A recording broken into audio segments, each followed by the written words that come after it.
नमस्कार, मैं हूं आपके साथ मयंक। देखिए, आज जुम्मा है और जो मुस्लिम ब्रदर्स हैं वो आज जुम्मे के दिन ख़ास नमाज़ अदा कर रहे होंगे।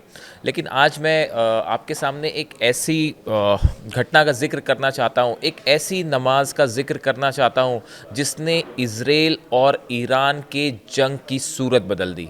एक ऐसी नमाज जिसने ईरान को इज़राइल पर जीत दिला दी। अब आप सोच रहे होंगे शायद कि मैं किस ओर इशारा कर रहा हूं, मैं क्या बात करना चाह रहा हूं। अब मैं आपको थोड़ा सा फ्लैशबैक में ले जाता हूँ। अचानक आज कुछ लोगों से मेरी बात हो रही थी, फ्राइडे का दिन है, तो ये चर्चा छिड़ गई, तो मैंने सोचा आपके सामने भी ये बात रखी जाए। देखिए, याद करिए जब इज़राइल और ईरान के बीच जंग हो रही थी, जो 12 दिन की हाल की जंग हुई, उसमें उस जंग के दौरान जो है इज़राइल की तरफ से जंग में बीच में धमकियां दी जाने लगी कि अब हमारा अगला निशाना जो है वो ईरान के सुप्रीम लीडर होंगे। देखिए, ये जो हमले हुए, स्ट्राइक हुई, इसमें ईरान के कई जो है सेना के बड़े अधिकारी शहीद हुए, कई साइंटिस्ट शहीद हुए। उसके बाद इज़राइल के डिफेंस मिनिस्टर की तरफ से सबसे पहले ये बयान आया था कि अब हमारे निशाने पर हैं अली खामने साहब, हमारे निशाने पर हैं ईरान के सुप्रीम लीडर।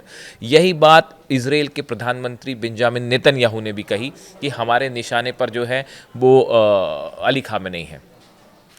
उसके बाद ट्रंप की तरफ से भी, डोनाल्ड ट्रंप की तरफ से भी ये बयान आया। उन्होंने कहा कि हमें पता है कि अली खामेनेई साहब की लोकेशन क्या है और हम जब चाहे उनको निशाना बना सकते हैं, लेकिन अभी हम फिलहाल ऐसा नहीं करेंगे। इस तरह का बयान डोनाल्ड ट्रंप का आया। देखिए, ये बयान जब आए उसके बाद एक बड़ी चर्चा शुरू हुई। कई लोगों ने मुझसे भी पूछा कि आपको क्या लगता है मयंक जी, की क्या अली खामेनी साहब पर अटैक हो सकता है। उस समय का मेरा वीडियो आप लोगों ने पता देखा है नहीं देखा, अगर नहीं देखा तो पीछे जाके देखिए। मैंने उसमें यही लिखा था, वही होगा जो मंजूर खुदा होगा। अभी वही। अब देखिए, मैं उसका जिक्र आज क्यों कर रहा हूँ, इतने दिनों बाद उस नमाज का एक जिक्र क्यों कर रहा हूँ। देखिए, मैं न्यूज़ रूम में था, उस दौरान जंग चल रही थी, बीच का टाइम था, मैं न्यूज़ रूम में ही था। अचानक से कुछ तस्वीरें आनी शुरू हुई और वो तस्वीरें थीं ईरान की एक मॉस्क की, तेहरान की एक मस्जिद की। और उस मस्जिद में, खुली मस्जिद में, ईरान के सुप्रीम लीडर अली खामेनेई साहब नमाज अदा करते हुए दिखाई दिए, नमाज पढ़ते हुए दिखाई दिए। जंग के बीच में आप अंदाज लगाइए, F-35 जेट्स बम बरसा रहे थे तेहरान पे, B-2 बॉम्बर्स जो है वो हमला कर रहे थे, लगातार मिसाइलें गिर रही थी ईरान के ऊपर। कई जो है साइंटिस्ट शहीद हो चुके थे, कई जो है सेना के बड़े कमांडर्स थे वो शहीद हो चुके थे। और लगातार अली खामने साहब को धमकियां मिल रही थी कि अब अगला निशाना सुप्रीम लीडर होंगे। इस बीच में एक खुली मॉस्क में अली खामने साहब आते हैं और वो बिना किसी खौफ के, बिना किसी डर के वहाँ नमाज अता करते दिखाई देते हैं। और ये वीडियो जैसे ही रिलीज़ किया गया, पूरी दुनिया में तेज़ी से वायरल हुआ, ख़ास तौर पर ईरान के बच्चे बच्चे ने ये तस्वीर देखी कि आप जो है सुप्रीम लीडर को दुनिया की धमकियां मिल रही हैं और वो बिना किसी डर के खुले में नमाज अदा कर रहे हैं। ये वो मोमेंट था 12 दिन की जंग में जिसने जंग की तस्वीर बदल के रख दी। देखिए, शुरुआती दिनों में जो हमले हुए उसमें इजराइल लीड करता दिखाई दिया, ऐसा लग रहा था कि इजराइल जो है वो भारी पड़ रहा है ईरान पर। लेकिन आप देखिए फिर क्या हुआ। बीच में आधी जंग होती है, 6-7 दिनों के आसपास की बात है।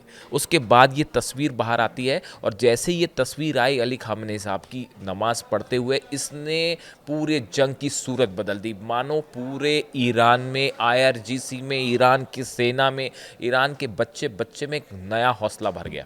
और सब ने ये कहा कि देखिए, जब हमारे सुप्रीम लीडर जो है वो बिना डरे, मिसाइल्स गिर रही हैं, F-35 जेट बम बरसा रहे हैं, B-2 बॉम्बर जो है वो बम बरसा रहे हैं, धमकियां मिल रही हैं, उसके बावजूद बिना डरे वो खुले में नमाज पढ़ रहे हैं। ये वो सेंटिमेंट था, ये वो भावनाएं थी जहां से जंग की सूरत बदल गई। और उसके बाद आखिरी 5 दिनों में ईरान ने क्या किया वो पूरी दुनिया ने देखा। उसके बाद देखिए, ये वो मोमेंट था। कई चीज़ें ऐसी होती है वॉर में जो बड़ी टर्निंग पॉइंट जिसे कहा जाता है। अगर आप वॉर हिस्ट्री पढ़ें तो आप बड़े सारे ऐसे देखेंगे। आप चाहे वर्ल्ड वॉर 1 की बात हो, वर्ल्ड वॉर 2 की बात हो, कोई किसी भी आप जंग को ले लो, उसमें एक टर्निंग पॉइंट होता है। अक्सर कहा जाता है कि ये वो पॉइंट था जहाँ से जंग बदल गई। ये जो नमाज अदा की गई खुले में अली खामने साहब की तरफ से, इसने ईरान को एक ज़बरदस्त बूस्ट दिया, ईरान के आत्मविश्वास को अपने पीक पर पहुंचा दिया। और लोग ये कहने लगे कि ये करबला की सीख है, लोग ये कहने लगे ये इमाम हुसैन की हिम्मत है, और ईरान जो है किसी सूरत में नहीं डरेगा। ईरान का बच्चा बच्चा जो है वो अली खामने साहब के साथ आके खड़ा हो गया। जो लोग अंदर कई बार विरोध भी करते हैं, दो पक्ष होते हैं, हर देश में दो पक्ष होते हैं, एक फेवर में एक अगेंस्ट में। तो जो लोग कुछ ऐसे थे जो वहाँ पे ईरान के शासन का, सरकार का विरोध करते हैं, वो भी साथ में आगे खड़े हो गए। पूरा ईरान एकजुट हो गया, और उसमें सबसे बड़ी भूमिका थी किसी की, तो वो इन तस्वीरों की थी जो अली खामने साहब ने खुले में आके मॉस्क में नमाज पढ़ी। और उसके बाद तो फिर पूरा IRGC सेना एकजुट होकर, उसके बाद इजराइल पर आखिरी के 5 दिनों पे जो हमले हुए, जो मिसाइल्स बरसी, वो उसके बारे में फिर अब कुछ बताने की ज़रूरत नहीं है, वो कहानी आपको पता है कि उसके बाद क्या हुआ। और उसके बाद फिर अली खामने साहब ने क्लेम भी किया कि हमने 12 दिन की जंग में इजराइल को हरा दिया। तो मैं कहना ये चाहता हूँ, आज उतनी जंग की बात नहीं करेंगे हम, फ्राइडे है तो मैं अपने कुछ दोस्तों से मिल रहा था, आज फ्राइडे था तो, और नमाज का दिन होता है ख़ास तौर पे, तो उस दौरान चर्चा हुई, तो उसी दौरान ये बात भी छिड़ी कि कैसे जो है वो अली खामेनी साहब की एक नमाज ने जो है वो 12 दिन की जंग में ईरान को जीत दिला दी और सेंटिमेंट्स चेंज कर दिए। ये कोई न्यूज़ नहीं है, मेरे मन में एक बात आई, आप लोगों के साथ शेयर कर देता हूँ मैं, जो बातें आती है। और आपके कमेंट्स बहुत बेहतरीन कमेंट्स आपके, और मुझे बड़ी खुशी होती है जब आप लोग कमेंट करते हैं और इतनी सारी बातें करते हैं। तो आप इसी तरह कमेंट करिए, आपके जितने कमेंट होते हैं बड़े हौसला बढ़ाने वाले होते हैं।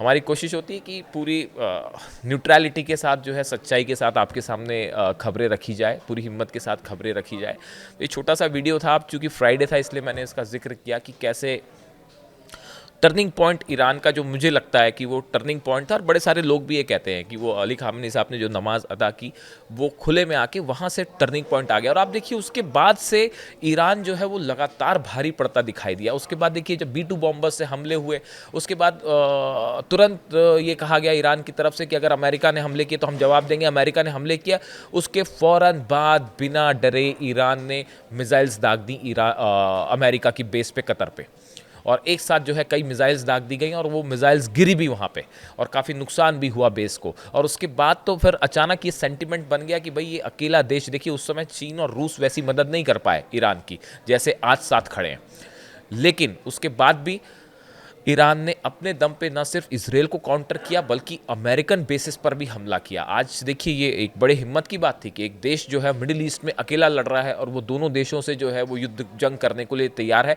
और जो कहा उसने वो तुरंत मिसाइल्स फायर कर दी अमेरिकन बेस पे जैसे ही उन्होंने हमला किया। तो ये जो चीज़ें हैं इसने ईरान की एक टोटल इमेज को ही चेंज करके रख दिया। आप देखिए आज जो है रशिया, चाइना समेत दुनिया के कई देश ईरान के साथ खड़े हुए हैं, और ईरान में पहले जिस गति से मिसाइल्स बन रही थी आज उससे ज़्यादा मिल रही हैं, वो ज़्यादा तेज़ स्पीड से बन रही हैं। जो हथियार बना रहा था ईरान आज ज़्यादा बना रहा है। जो डिफेंस सिस्टम की बात हो, एयरप्लेन्स की बात हो, तमाम चीज़ें आज पहले के मुकाबले ज़्यादा एडवांस्ड हैं। और इसमें जो है जो टर्निंग पॉइंट था वो मुझे ऐसा लगता है कि वो इमेजेस थी। देखिए आप लोग कमेंट करिए, बताइए आपको वीडियो कैसा लगा। मैं कोशिश करूँगा कि आप में के जो कमेंट्स आते हैं उनमें से रोज़ एक कमेंट मैं आपको पढ़ के बताऊँ। जैसे मैंने आपको पहले भी कहा था, एक मैंने पिछला वीडियो बनाया था ईरान में जो लाल बारिश हुई उसको लेकर, और उनको हुसैन साहब की, इमाम हुसैन की हिम्मत से जोड़ के मैंने जो बात कही थी, उसमें बाबुल आलम हैं, ये कतर में रहते हैं। इन्होंने एक मैसेज किया कि मयंक भाई हम सभी कतर में बैठकर आपका वीडियो देखते हैं, हम दिल खुश हो जाता है, शुक्रिया आपका। इस तरह का उन्होंने कमेंट किया। तो कतर से मेरे जो दर्शक हैं उन सब का बहुत बहुत शुक्रिया, बहुत बहुत थैंक यू। आप वीडियो देखें, कमेंट करें, मैं कोशिश करूँगा कि आपका एक रोज़ एक कमेंट आपका मैं सामने रखूँ। वीडियो कैसा लगा कमेंट करके ज़रूर बताइए। Thank you so much.